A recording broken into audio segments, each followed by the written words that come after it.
Olá pessoal, tudo bem com vocês? É um prazer tê-los aqui no meu canal para assistirmos mais uma videoaula de Física Básica.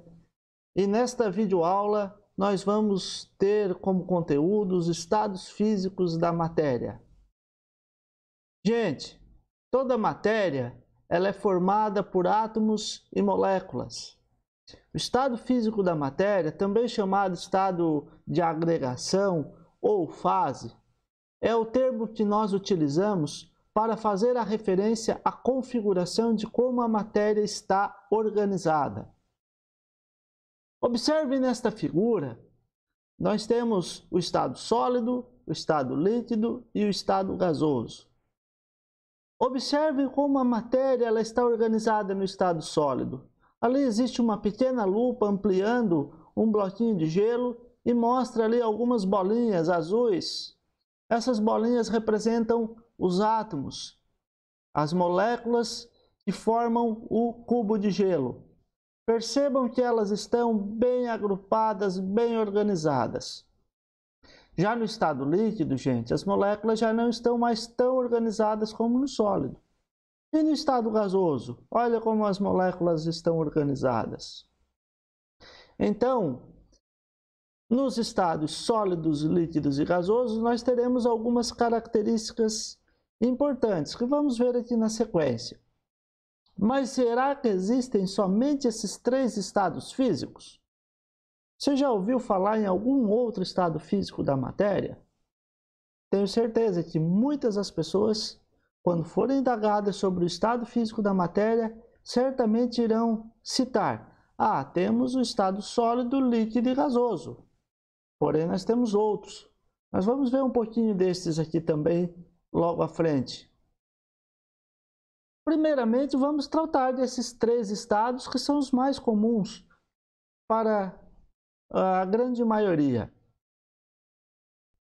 O estado sólido, então, tem como característica microscópica o predomínio de forças de coesão, ou seja, as moléculas estão bem agrupadinhas porque existe uma força que faz com que elas fiquem muito coesas, muito juntas.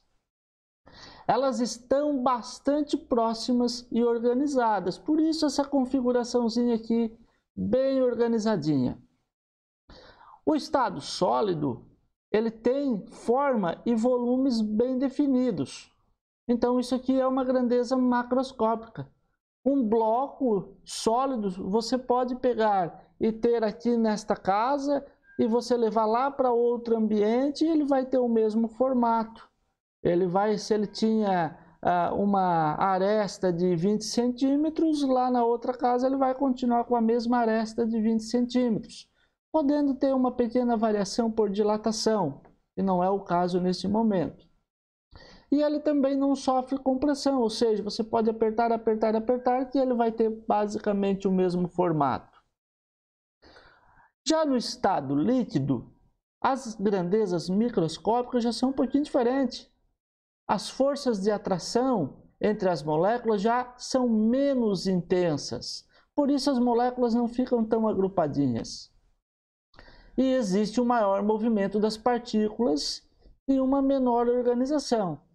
Por isso, o que vai acontecer em relação às suas características macroscópicas? O líquido vai ter que ter um volume definido, mas de forma variável. E também a gente pode dizer que o líquido sofre pouca compressão. O que significa? Que você pode submeter a uma pressão e o volume dele não vai alterar tanto. Se ele tem 2 litros, ele vai continuar basicamente com 2 litros. Já os gases, pessoal, predominam muitas forças de repulsão, ou seja, as moléculas elas passam a se repulsar umas entre as outras, fazendo com que elas não fiquem mais tão agrupadinhas. Elas possuem um grande grau de liberdade de movimento, então elas vão ficar bem desorganizadas. Devido a essas características microscópicas, o gás ele não vai ter uma forma e nem um volume definido. uma vez que ele vai ocupar o formato do recipiente e também todo o espaço fornecido. E o gás também, gente, ele vai sofrer uma grande compressão e expansão, ou seja, a gente pode submeter uma pressão e fazer com que esse gás esteja num volume menor, e aí também ele vai ter algumas outras características diferentes.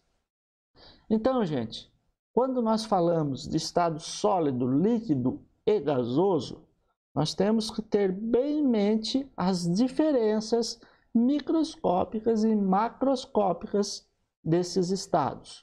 Por isto, estude bem, leia com atenção, com bastante calma, de repente façam algum esquema de estudo aí em seu caderno, para que vocês tenham bastante conhecimento a respeito dessas características microscópicas e macroscópicas que vão diferenciar esses estados físicos. Certo, gente? Espero que vocês tenham compreendido essas características. Estudem aí com calma, tá? Agora, gente, nós vamos falar de outros estados que talvez não sejam comuns para a grande maioria da população. Certamente, se vocês perguntarem para as pessoas o que é um plasma, talvez a resposta mais comum é aquilo que tem na TV. Eu comprei uma TV de plasma. Mas o que se trata esse tal de plasma? Essa pergunta é muito interessante. Bem, gente, basicamente o plasma ele é um gás ionizado, ou seja, um gás que é formado por íons. Vou tentar, através dessa figura, explicar para vocês o que seria esse gás formado por íons. Primeiramente, aqui nós temos uma legenda, ó. Os pontinhos vermelhos representam os prótons, os verdes representam os nêutrons, os azuis representam os elétrons, os amarelinhos representam os íons negativos, e esse desenho aqui representa o átomo com carga total positiva. Bom, primeiramente, aqui nós temos um átomo de hélio que possui 2 prótons, prótons são cargas positivas, e aqui 2 elétrons, são cargas negativas. Pelo fato do número de prótons ser o mesmo do número de elétrons, nós temos aqui um átomo de hélio eletricamente neutro, ou seja, 2 positivos é anulado por 2 negativos. Agora, quando essa estrutura passa a ser como essa do ladinho aqui, ó, ou essa outra, percebam que aqui o átomo está com um elétron a menos. Nesse caso, tem excesso de positivo em relação aos negativos. Então, esse é um íon positivo. E o elétron que ficou sozinho, se desgrudou do átomo, passa a ser chamado de elétron livre, está aqui na legenda, e ele tem uma carga negativa. Então, ao mesmo tempo que esse elétron ele se desprende do átomo, passamos a ter aqui um íon positivo e aqui um íon negativo. Bom, essa explicação ela é importante para que vocês entendam então o que é um gás formado por íons. Aqui é um gás normal, o átomo no estado neutro, e aqui é um gás ionizado, onde nós temos íons positivos e íons negativos, esses elétrons livres. E esses elétrons livres, eles se movimentam, o próprio nome já diz, eles estão livres dentro deste gás. Tá? Então o plasma é basicamente constituído por isso. Onde que nós temos o estado do plasma? Ele não é muito comum na Terra, gente. Ele é mais comum, tá, em todo o universo. 99% da matéria do universo está no estado de plasma. Porém, tem alguns eventos que acontecem na Terra que acabam aí evidenciando esse estado. Por exemplo, aqui nós temos uma imagem no meio, é uma aurora, é um evento que acontece nos polos, Polo Norte ou Polo Sul. Nós temos também os raios, que são descargas elétricas, que são plasmas. O Sol, ele é basicamente formado por plasma, as estrelas. E aqui embaixo tem uma lâmpada aqui, Se vocês pesquisarem na internet, vocês vão ver um monte dessas lâmpadas que são vendidas para as pessoas terem alguma forma de lazer. E o quinto estado físico da matéria é chamado de condensado de Bose-Einstein. Esse estado físico ele foi previsto em 1925 pelo físico alemão Albert Einstein, com base nos trabalhos do físico indiano Satyendra Nath Bose.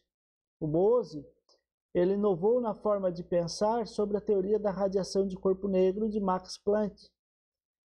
Ele disse que deveríamos considerar a radiação de corpo negro como um gás de fótons e, portanto, fazer um tratamento através de uma mecânica estatística. Ele incorporou uma maneira absolutamente inovadora às ideias da mecânica quântica e produziu o resultado de Planck sem qualquer elemento da física clássica.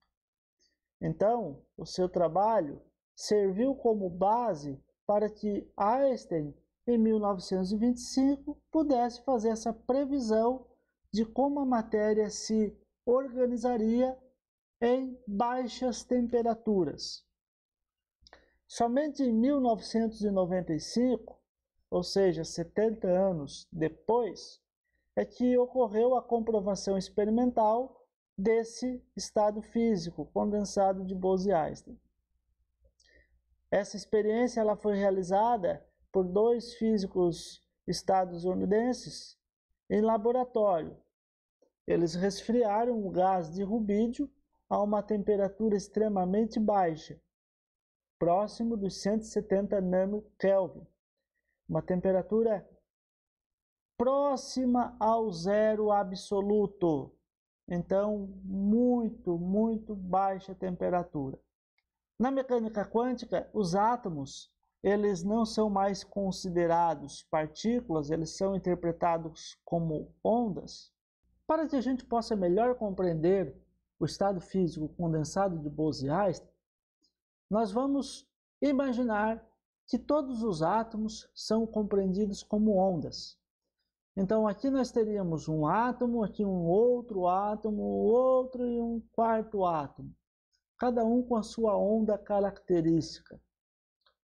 Quando esses átomos são resfriados, as suas características ondulatórias se tornam muito semelhantes e os seus níveis de energia se reduzem significativamente. Nesta figura aqui de baixo, mostra que em temperaturas da ordem do meio ambiente, os átomos têm níveis de energias bem distintos e quando estão extremamente resfriados, eles passam a ter um nível de energia muito baixo e praticamente ficando todos juntos. Para que a gente possa compreender melhor o condensado de Bose-Einstein, vamos admitir que todos os átomos eles não serão mais entendidos como partículas, e sim como ondas. Então, cada onda desta representa um átomo. O que ocorre quando a gente diminui a temperatura desses gases? Esses átomos passam a ter um comportamento ondulatório muito semelhante.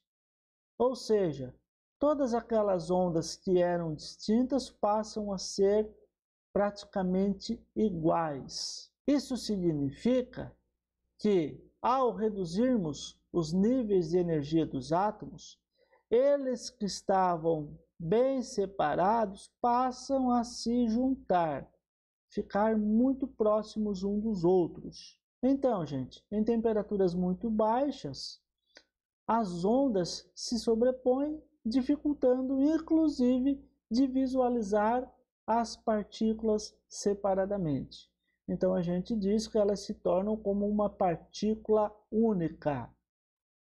Aqui mostram algumas figuras de dados experimentais, computação gráfica, onde aqui existem as partículas que estão aí bem separadas e à medida que se diminui a temperatura, acaba se condensando, né? Olha aqui, ó, as partículas bem juntas e o formato da onda gerada aqui.